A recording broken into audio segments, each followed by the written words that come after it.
And we're back. And here's the situation. Obviously, I do try to keep it light because sometimes, we have so much negative news that is on TV and, on social media, whatever, that, you want to, keep it light. But there is necessity of being able to give out and disseminate information that, is helpful. And what Ann said, I'm still amazed at what she said, that this group, the Coalition to Change the Ballot, probably all conservative, using Black men in order to get signatures, to get it on the ballot, to be deceptive in how they're able to go about it. That is low down dirty. But here's the situation. Follow along.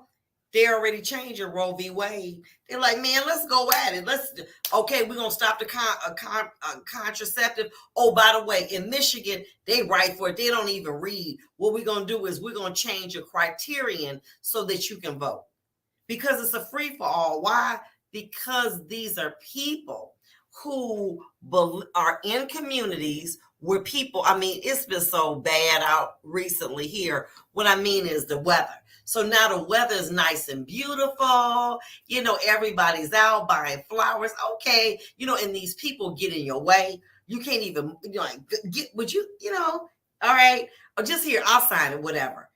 And here they are being deceptive in what their reason is for why that they're there. That is horrible. But guess what? You can use trickery.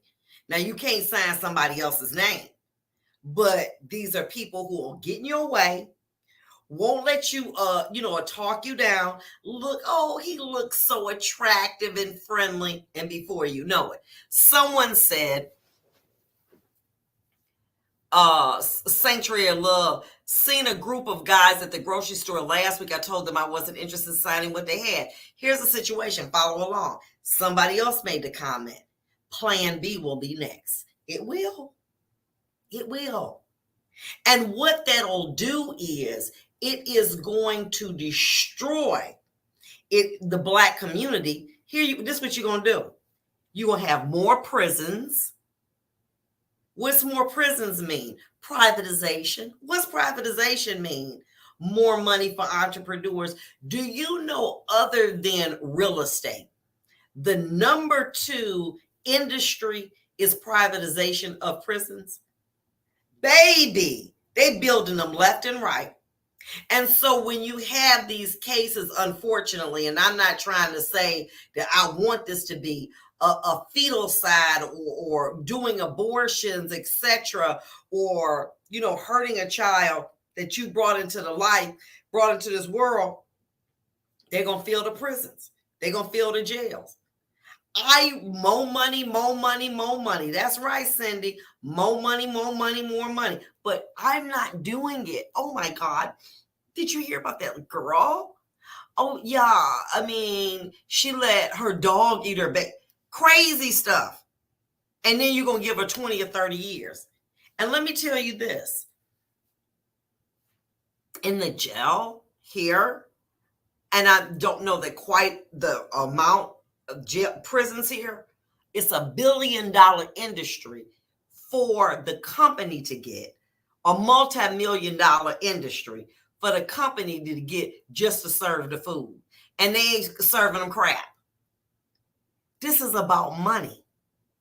When you talk about privatizations of prison, you're talking about being able to hire vendors to prepare food, millions of dollars at taxpayers' expense, hiring deputies, building prisons. Oh my God, there's so much money in that. So this is what they do. Hey, I got an idea. What? If you have 5,000 prisoners, we can put 15,000. How? We'll let one inmate sleep for every 8 hours, 3 inmates, that's 24 hours, same bed. They'll come up with all kinds of stuff. Okay? And then wait a minute. Okay, follow along. You ready? In Louisiana, obviously, the parish that you're in, you can't contribute money to the building of the prisons, but you can in another parish. It's money. It's billions. We got to wake up. We got to wake up.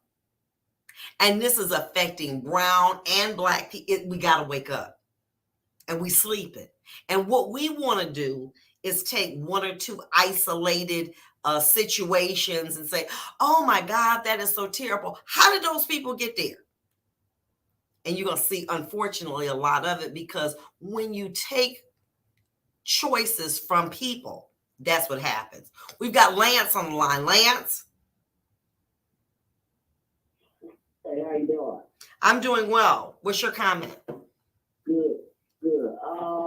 I personally don't think it's the problem with asking for an ID to vote. You show your ID to do everything else. I don't really see what the problem is with having to show an ID to vote, and to say that black people can't get IDs and this, that, and the other. I think that's racist in itself. I mean, why do you fight so hard to be degenerates? Like that? Everybody get ID. Most of the people don't vote no way. So you might as well, at least, the people, I'm pretty sure the people who do vote got ID. Okay, let me explain that, Lance. Oh, I love Lance's position. Yeah. So let me tell you what happened since COVID, at least in Wayne County, okay, and other counties as well. Because of COVID, you remember I used to go down and get your birth certificate?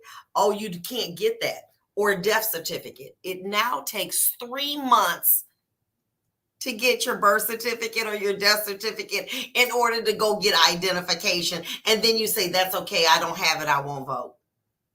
Oh, how that happened? We need to get on our elected officials who ain't it a black man that's running Wayne County. But why should we have laws? Why should we have people who are circulating these petitions, who are getting paid, okay, who are damaging the black community because they want a couple dollars in their pocket? Because what they're doing is, may I? Hey, Lance, are you a circulator? Yeah. You must be a circulator. No, that's not what I do. No, not at all. Okay, very good. And here's the situation. When you encumber, but I just don't see the big problem about. And that is as an issue. And exactly, and that is what people. I mean, but what about election integrity? Like, you know what I'm saying? I mean, the signature is still something. I'd rather, if I had to show my ID for everything else in the world, with voting being one of the most important, I voted every single election since I've been 18 years old. And that's all you got in this country is your vote. That's the one thing that this country guarantees you, unless, with a couple of different issues. But I don't see why showing an ID is such a big issue, and why are we allowing us to get tricked into thinking it's a black issue. And here's the situation. And when in this city, we only vote at 10%, 14%. And it'll be less than that. The bigger issue is getting people to actually go out and vote, and I doubt that the ID situation is what's stopping. Thank you so much. Here's the situation, so you'll understand, and I think he's gone. If you don't have your identification, say you just say, oh my God, I got to vote today. You can sign what's called an affidavit of identity. That is, I can sign a document attesting that I'm Vonda Evans. And what they'll do is I'll put my name, my date of birth, and my signature. They will then check the signature. But if there's a requirement that you got to have an ID, and they say, do you have ID? You say no. you no longer can do the affidavit. You can't vote. So it's harder anytime you encumber, and that is to make a right more restrictive to get. That's a right that you just took away. Oh, that ain't nothing. Maybe there are legitimate reasons. And what he indicated, they're not. I mean, we do show you ID to get beer and wine. But when you have a fundamental right to vote, to choose who you want to vote, and you have a policy now where you can sign an affidavit of identity, why take that away? How is that hurting anybody? Why? Because you're discouraging. Because you know what a lot of people think? If they got my ID, if I got to show my ID, they might try to run my ID to see if I got warrants. They don't have the capacity to do that. But somebody who may not be as learned as you and I, they may think that. And what that does is it makes what's called a chilling effect on that particular right. So people say, that's all right. They just down there, they asking for your ID, and they asking for your ID so that they can figure out if you got warrants on you. And if they got warrants on you, they're going to arrest you. I've heard people say that all the time. That's not accurate. But when you go down, and then if a person says, well, do you have ID? And then another person says, you don't have to have ID to vote. Then what you've done is to not put that person in a position where they think that they can go to jail. Now, I know that, you know that, the majority of people know that, but there are still some people who believe that if and when they ask, do you have your ID? I'm not going to vote because they're going to run to see if I got a warrant. And it's a trick. And so when I go to exercise my right, then I'm going to be punished or put in jail because of a warrant. And so as a result, they don't go and vote. Okay? And what we got to get away from, we are absolutely all equal in America. We are. Black, white, Hispanic. We are equal. We are. We have the right to vote. But please be aware that the way that a law may be applied has more chilling effect on certain segments of the community than others. What do you mean? If we talked about abortion, and if it was something now that a child or young person, if that something occurred, they can go to a clinic, they can just pay. Okay. All right. And many of them are low cost or low money. But if you got a person who is affluent, Mom, I missed. Oh, don't worry, honey. We'll just fly you to Michigan and we'll get that taken care of. So, but if you have a right that's blanket, that person who doesn't have the money is not penalized like the person who does have the money. Okay. So if then the next step is contraceptive, and instead of you getting birth control pills might be $5, now they're $150.